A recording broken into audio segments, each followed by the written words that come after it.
Right. So next method again for financial management slash valuation concept or valuation method, no? In financial management, no, is about capitalization of the earnings method. So ano mang ibig sabihin ng capitalization of the earnings method?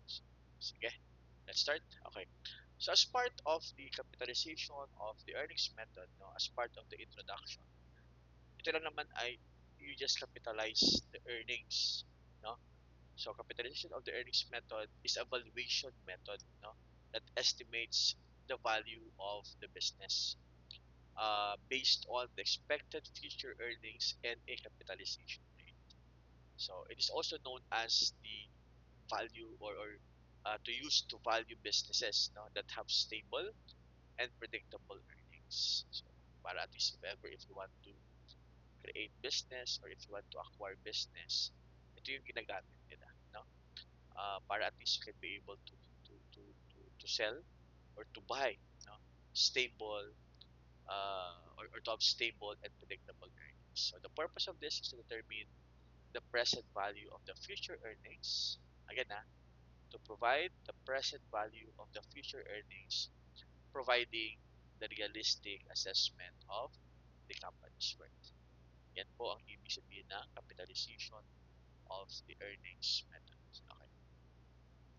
So, ano yung formula class, no, of this capitalization of the earnings? So, you have here the business value is equals to expected earnings divided by your capitalization rate. Ganun lang, ha? So, again, expected earnings divided by capitalization rate or R. So, ano yung mga categories for this? Of course, number one, expected ratings. So class, also in terms of the expected ratings, the anticipated annual earnings of the business. We have also your capitalization rate, the rate of return required by the investors. It is to be calculated as a risk-adjusted rate. Alright, tandaan to, expected earnings divided by capitalization rate. So what are the key components again? So you have expected earnings and capitalization rate. So in terms of expected earnings, typically this is the net income or modified form of the net income such as EBIT or EBITDA for the stable, ongoing business. It may also be an average of several years of the earnings to smooth and fluctuations. Yeah. And also class, very important here is that it's also known as capitalization rate. So you will capitalize, no, the required rate of return that reflects the riskiness of the business or investment, often known as R is equal or often calculated as R is equal to risk-free rate and risk premium. Hopefully you are familiar again, no, with the risk-free rate and risk premium, no. Go to my video about capital asset pricing model, computations for the standard deviation and also for the beta. Beta po yan, no? Expected return is equals to risk-free rate plus beta to be multiplied by market return minus risk-free rate. Tandaan yan, ha? Okay. So, ano yung business value naman? No? It will results daw of applying the earnings and capitalization rate to derive the company's estimated value. Not to worry, ha? I have sample naman here para at least you can be able to adapt. Ano pinakasabi ni sir? Okay, about capitalization of earnings. Step-by-step example. For example, let's assume that the expected earnings is at 500,000 just divided by capitalization rate of 10%. So ano yung formulas? Again, formula kanina of the business value, expected earnings divided by capitalization rate. Ganun lang kadali class ang computations. Ibig sabihin, magkano yung business value ng ating business na ina-acquire or binibenta.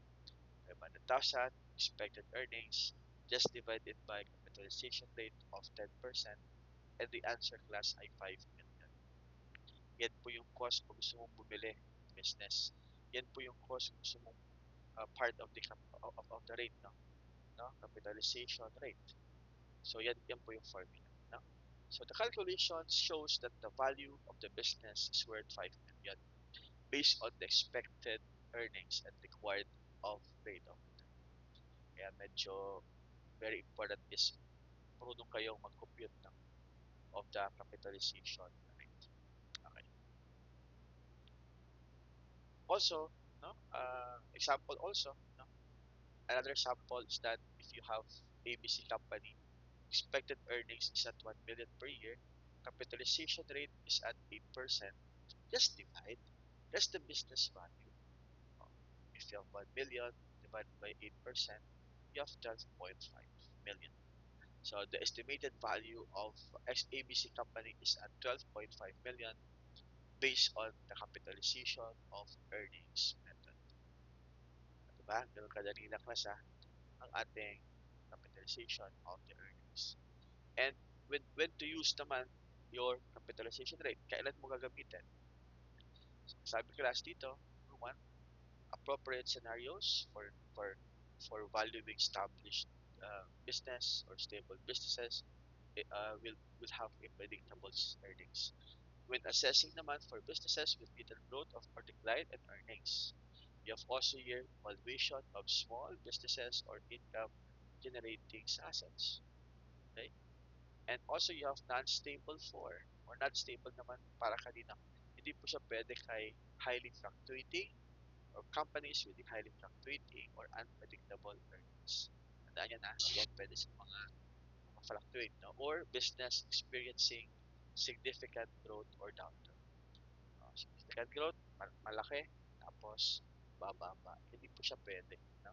Because of compute for the economic or the business value. Tapos palugi naman pala yung company. Diba? Common sense na naman yung answer. Alright. So, ano yung strength naman of capitalization of earnings method? Number one, simplicity. Napakadali, di ba? Just divide it by the percentage, no? Or the, yeah. So, in terms of the simplicity and ease of use, it provides the straightforward approach to value or to valuing businesses with stable earnings. Focus also on profitability. It also reflects the company's ability to generate profit over time. Yun ang maganda. There's common applications. Widely used for valuing with the businesses and situations where future earnings are predictable. So again, anong strength niya? Simplicity or simple and ease of use, focus on profitability, and we have common applications widely used to valuing the businesses or situations where future earnings are predictable. Siyempre, hindi naman po lahat yan ay perfect. There would also be limitations. Ano po yung limitations ng capital earnings method? One, limited to the stable businesses. We have also here ignores growth or capitalization rate sensitivity. So, ano ibig sabihin class ng limited to stable businesses?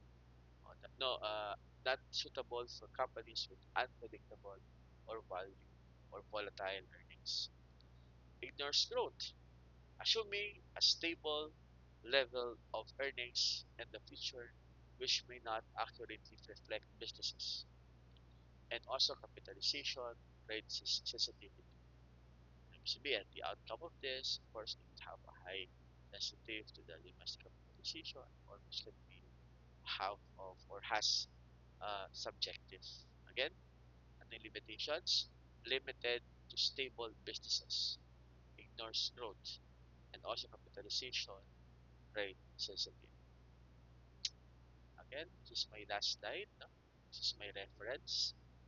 Alright, and hopefully you learned about capitalization rate or yeah, capitalization of the earnings method. So again, thank you very much and hope to see you soon. Bye bye.